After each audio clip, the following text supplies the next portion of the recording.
후에 바사왕 아닥사스다가 왕위에 있을 때 에스라라 하는 자가 있으니라.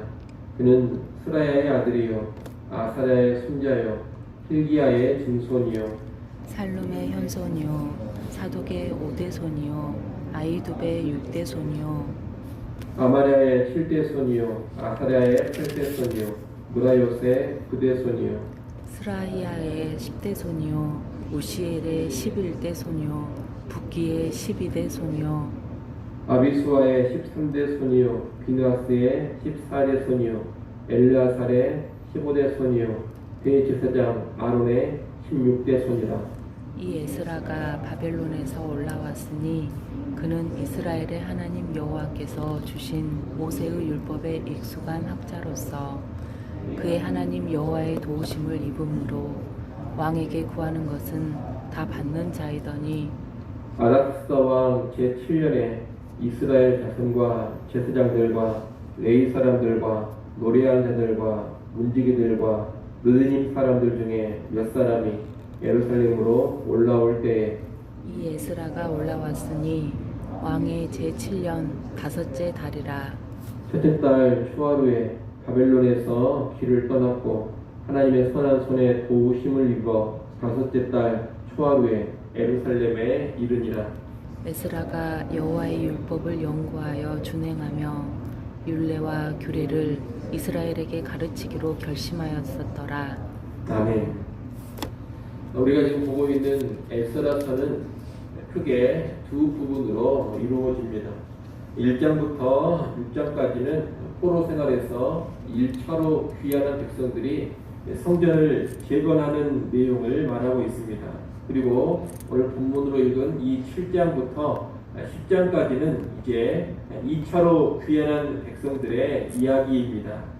1차 귀환 백성들의 주된 사역이 성전 재건이었다면 2차로 귀환한 백성들의 주된 사역은 율법 공동체를 재건하는 일입니다. 2차로 귀환했을 때의 지도자가 에스라라는 인물인데 오늘 본문은 이 에스라에 관해서 소개하고 있습니다. 1절에 보면 2일 후에라고 되어 있는데 이 2일 후에라는 것은 바로 앞에 6장의 사건, 다시 말하면 성전 재건이 완료되고 유월절과 무교절을 지켰던 일을 가리킵니다. 성전은 다리오 왕 6년에 완공이 되었고 에스라가 등장하고 있을 때는 아닥사스다 왕 때입니다. 이 다리오 왕과 아닥사스다 왕 사이에는 대략 60여 년의 기간이 있습니다. 그러니 6장에서 7장으로 오는데 약 60년의 시간이 흐른 겁니다. 이때는 1차로 귀환했던 백성들이 거의 다 죽고 세대 교체가 이루어진 시점입니다. 따라서 1세대 귀환민들의 신앙과 열정이 다음 세대로 잘 전수되기 위해서는 무엇인가 새로운 전환점이 필요했습니다. 이때 에스라가 등장한 겁니다. 1절로 5절에서는 에스라의 족보를 소개하고 있습니다. 이 족보는 모든 세대를 다 언급하지는 않습니다. 대표적인 사람들만 언급을 하고 있는데 마지막 5절에 보면 에스라는 대제사장 아론의 16대 손이라고 합니다. 이것은 에스라가 정통 제사장 가문 출신으로 유대 공동체의 개혁을 주도하기에 충분한 자격이 있는 인물이라는 것을 암시해 줍니다. 6절은 바벨론 땅에서 예루살렘으로 귀환한 에스라가 어떤 사람인지를 말하고 있습니다. 그는 모세의 율법에 익숙한 학자로서 하나님의 도우심을 입어 왕에게 구하는 것을 다 받는 자라고 합니다. 이를 보면 에스라는 하나님 말씀에 정통한 사람일 뿐만 아니라 페르시아 제국의 왕에게도 아주 큰 힘임을 받고 있는 사람이라는 것을 알 수 있습니다. 특히 6절은 에스라가 왕에게 구하는 것은 다 받게 된 것이 하나님의 도우심을 입었기 때문이라고 합니다. 만왕의 왕이신 하나님께서 하나님 말씀에 능한 에스라를 세상 왕에게도 인정받도록 아주 크게 높여주신 겁니다. 7절로 9절은 에스라가 바벨론 땅에서 예루살렘으로 귀환한 여정을 간단히 기록하고 있습니다. 에스라는 아닥사 왕 7년 1월 1일에 바벨론을 떠났습니다. 이때 이스라엘 자손, 제사장들, 레위 사람들, 노래하는 자들, 문지기들과 느리님 사람들 중에 일부가 함께 떠났습니다. 이들이 바로 2차 귀환민들입니다. 에스라를 유시한 2차 귀환민들은 아닥스다 왕 7년 5월 1일에 예루살렘에 도착합니다. 1월 1일에 떠나서 5월 1일에 도착했으니 4개월간의 여정을 거쳐서 귀환을 한 겁니다. 고대에 4개월을 여행한다는 것은 쉬운 일이 아닙니다. 이런 긴 여행에는 많은 위험이 도사리고 있습니다. 그러나 아무 사고 없이 안전하게 귀환을 했습니다. 9절에 보면 하나님의 선한 손에 도우심을 입어 예루살렘에 이르렀다고 합니다. 바벨론 땅에서 에스라를 도우셨던 하나님께서 이 귀환의 여정 가운데서도 친히 함께 하시며 도와주신 겁니다. 오늘 보면 마지막 절인 10절은 에스라가 예루살렘으로 귀환한 이유를 말해주고 있습니다. 10절 말씀을 여러분이 한번 읽어보십시오. 7장 10절 말씀 읽습니다. 에스라가 여호와의 율법을 연구하여 준행하며 율례와 규례를 이스라엘에게 가르치기로 결심하였었더라. 아멘. 에스라는 이미 성전 재건을 끝낸 예루살렘에 와서 백성의 신앙을 견고히 세우려는 그런 목적을 가지고 귀환을 했습니다. 외적인 성전 건물은 세워졌다 하더라도 사람들의 내면이 말씀으로 충만해지지 않으면 그저 형식적인 신앙에 지나지 않습니다. 에스라는 그런 일을 피하고 율법, 곧 말씀을 통해 귀환민 공동체를 신앙으로 견고하게 세우고자 하는 그런 목표를 가지고 귀환한 겁니다. 당시 귀환민들의 공동체는 여러 가지 문제들로 어수선하고 위기를 겪고 있었습니다. 해결책은 다른 게 아니었습니다. 공동체와 개인의 삶을 말씀 위에 견고하게 세우는 것이었습니다. 에스라는 바로 그 일을 위해서 예루살렘으로 귀환한 겁니다. 특히 에스라는 말씀으로 공동체를 세우는 사역을 위해서 세 가지를 결단했다고 합니다. 하나는 말씀을 연구하는 것이고, 또 하나는 준행하는 것이고, 그리고 끝으로 가르치는 것입니다. 연구와 준행, 가르침, 이것이 공동체를 회복시키려는 에스라의 결단이었습니다. 이상 오늘 본문의 내용인데 우리는 이 내용을 보면서 다음 세 가지를 배워야 하겠습니다. 첫째는 쓰임받는 하나님의 사람은 잘 준비된 사람이라는 겁니다. 에스라는 이스라엘 공동체를 회복시키며 재건하는데 귀하게 쓰임받은 하나님의 사람이었습니다. 그런데 이 쓰임받은 하나님의 사람 에스라가 아무런 준비도 없이 갑자기 툭 튀어나온 것이 아닙니다.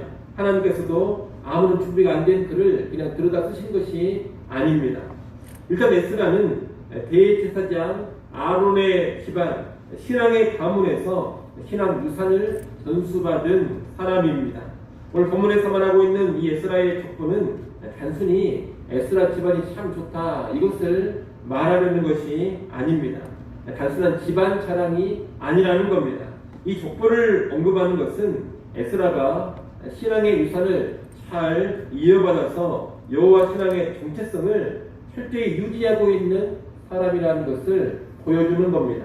에스라는 어려서부터 믿음의 집안에서 신앙의 교육, 말씀의 교육을 받으며 자라온 제사장 집안의 사람이었던 겁니다. 우리는 어려서부터 신앙으로 말씀으로 양육되는 이 준비를 무시하면 안 됩니다. 집안의 영적인 깊은 집안의 신앙의 가풍이 참으로 중요합니다. 그뿐만 아니라 이 에스라 스스로도 말씀에 깊이 들여졌습니다. 에스라는 율법에 익숙한 학자였다 그렇게 말하고 있습니다. 이것은 단순히 집에서 신앙 교육만 잘 시키는 것으로 되는 일이 아닙니다. 집안의 분위기에 더하여서 에스라 스스로가 열정적으로 공부하고 훈련하는 그런 일이 있어야 되는 겁니다. 에스라는 좋은 집안에서 신앙의 유산 가운데 자라나면서 동시에 개인적으로도 신앙적인 삶에 아주 열정적으로 들여졌던 겁니다. 또한 에스라는 신앙이나 말씀의 영역만이 아니라 세상적인 영역에서도 나름 필요한 능력을 갖춘 것으로 보입니다. 그가 페르시아 왕 앞에 서고 그 왕의 인정을 받았다는 것이 이를 입증해 줍니다. 그는 페르시아 제국 안에서도 나름 상당한 실력과 능력을 쌓아 올린 사람이었습니다. 이렇게 잘 준비되어 있는 사람 에스라를 하나님께서 신앙 공동체의 회복을 위해 사용하신 겁니다. 우리 하나님께서 준비되지 않은 사람을 쓰신 적이 없습니다. 누군가를 쓰고자 주권적으로 부르실 때에도 항상 먼저 그 사람을 준비시키는 일을 하십니다.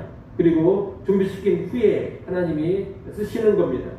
그런 우리는 이 준비의 과정을 무시하지 않아야 하겠습니다.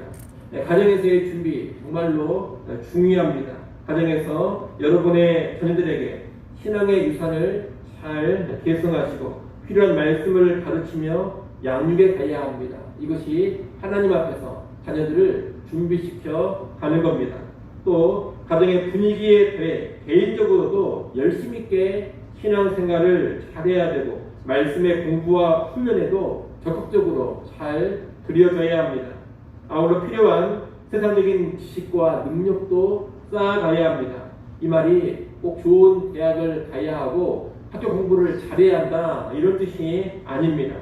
각각 삶의 현장에서 필요한 지식과 기술과 능력을 잘 습득해 둬야 한다는 뜻입니다. 이렇게 준비가 잘 되어 있을 때 하나님께서 그 사람을 적절히 사용해 가실 겁니다.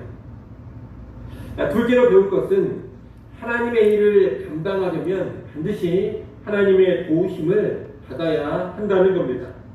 앞서 준비되는 것을 말했는데 우리가 준비된 것만 가지고서 다 되는 것이 아닙니다. 반드시 하나님의 도우심이 있어야 합니다. 오늘 본문은 두 곳에서 하나님의 도우심을 언급하고 있습니다.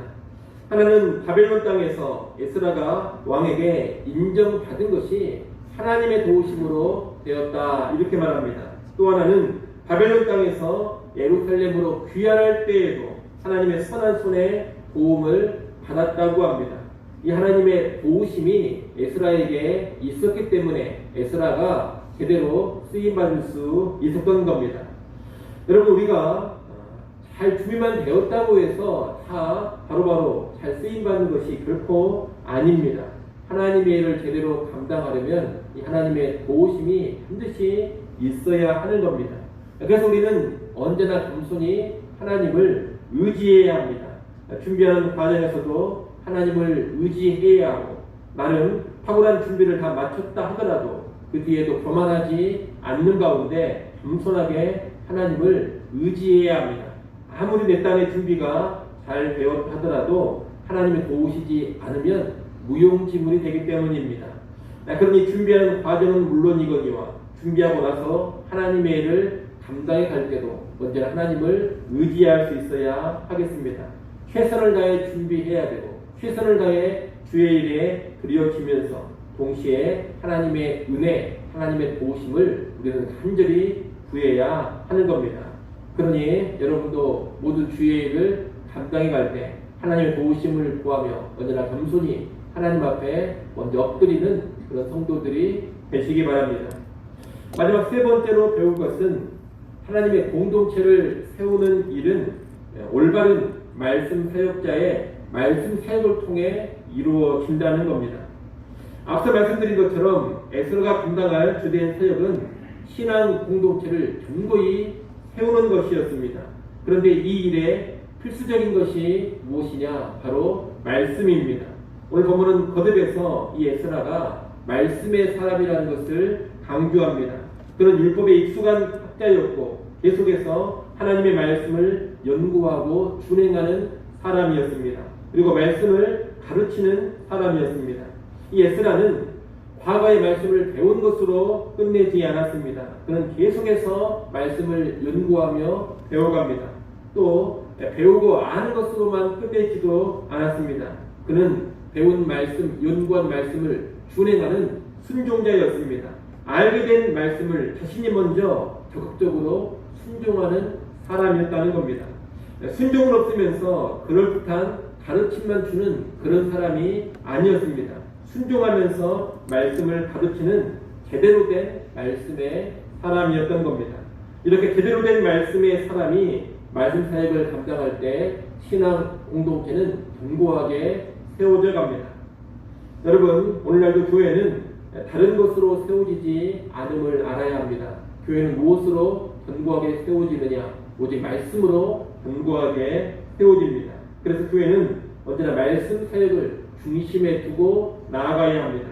하지만 단순히 말씀 사역만 열심히 한다고 해서 교회가 견고해지는 것은 아닙니다. 또 뭐가 중요하냐? 이 말씀 사역에 앞장서는 지도자들이 중요합니다. 이 지도자들이 바른 말씀의 사역자가 되어져서 말씀 사역을 할 때 교회가 잘 세워지는 것입니다.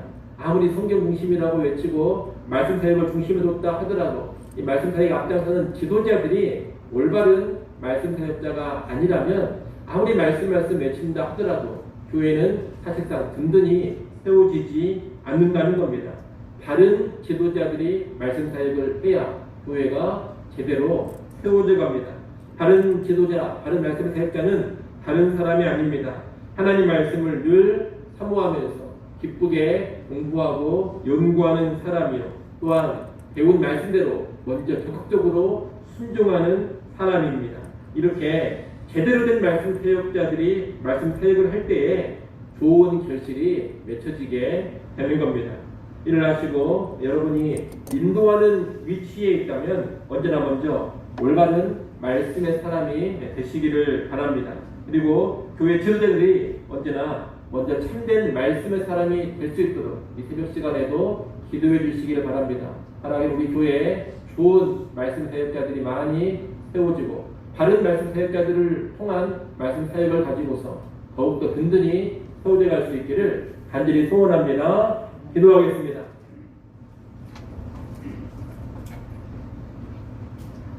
하나님 아버지, 귀한 이들의 공동체를 견고하게 세워갈 에스라라는 인물이 등장한 것을 보았습니다. 오늘 우리도 하나님 앞에 귀하게 쓰임받기를 간절히 바라고 원합니다. 이를 위해 잘 준비되게 하여 주시옵소서. 또한 철저히 하나님의 도우심을 바라며 하나님을 의지하게 하여 주옵소서. 무엇보다 온전한 말씀의 사람 되게 하여 주시옵소서. 우리 교회 안에도 잘 준비되고 하나님을 의지하며 말씀으로 잘 무장된 사람들이 가득하여서 하나님 앞에 든든히 세워지는 교회 공동체 되게 하여 주시옵소서. 아버지 하나님, 이 시간 비 오는 중에도 우리를 기도하는 자리로 불러주셔서 감사합니다. 다시금 겸손하게 하나님의 도우심을 의지하게 하여 주옵소서. 우리의 간구하는 소리를 들으시고 우리 삶 가운데 적극적으로 개입하시며 도우시고 이끌어 주시기를 간절히 바라고 원합니다. 오늘 하루도 하나님의 선한 손에 도우심을 힘입어 살게 하여 주시옵소서. 예수님의 이름으로 기도드리옵나이다. 아멘.